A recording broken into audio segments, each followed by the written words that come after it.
இன்றைய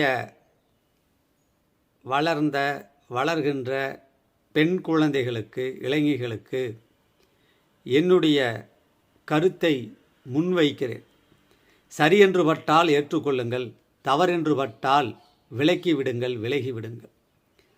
பெண் குழந்தைகளை பெற்று வளர்த்து ஆளாக்கி அவர்களை படிக்க வைத்து பத்திரமாக பாதுகாத்து இன்றைய சமூக சூழலில் ஒரு நல்ல மணமகனுக்கு கைபிடித்து தருவது ஒரு பெரிய வரமாக, தவமாக இருக்கிறது. வாழ்வில் துன்ப மேகங்கள் வரலாம், துயர தூறல்கள் வரலாம். ஆனால் நம்பிக்கை துடுப்பை மாத்திரம் இழந்து விடாதீர்கள். விடியாத இரவு இல்லை, வடியாத வெள்ளமில்லை.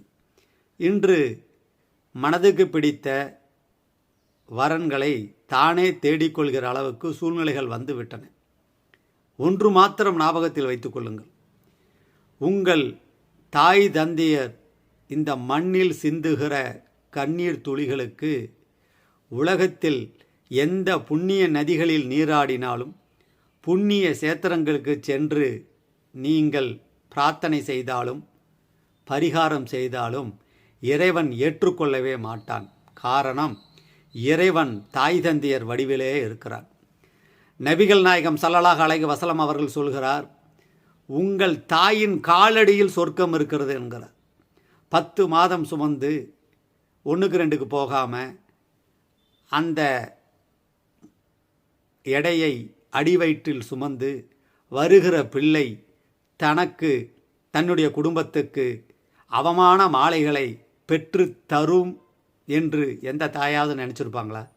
ஆனால் அந்த தாய்க்கு, தந்தையருக்கு நாம் செய்கிற செயல்கள், இன்றைய படிப்பு, வேலை, கை நிறைய சம்பளம், பழக்க வழக்கங்கள், கணினி, கைபேசி போன்றவற்றால் நாம் வாழ்க்கையில் எளிதாக வாழ்வதற்கு சௌகரியங்கள் கிடைத்தாலும் கூட வாழ்க்கை சமுதாய வரம்பிற்குள் இருக்கிறது. தாய் தந்தையருடைய அன்பு வளையத்துக்குள் இருங்கள். உங்களுடைய கூட பிறந்தவர்களுடைய அன்பு வளையத்துக்குள் இருங்கள். இன்று கைதட்டு தட்டி உங்களுடன் வருகிற நண்பர்கள் காணொளியில், வலைதளத்தில், முகநூலில் கைதட்டு தட்டுவார்கள். ஒரு கஷ்டம்னு வந்துட்டால் அடுத்த நிமிஷம் யாரும் இருக்க மாட்டாங்க. நம்ம கூட யார் இருப்பா? உங்களுக்கு ஒரு பெரிய பிரச்சனை வருது, யார் இருப்பா? இரத்த பந்தங்கள், சொந்தங்கள், உறவுகள், தாய் தந்தையர் தான் முன்னாடி வந்து நிற்பாங்க.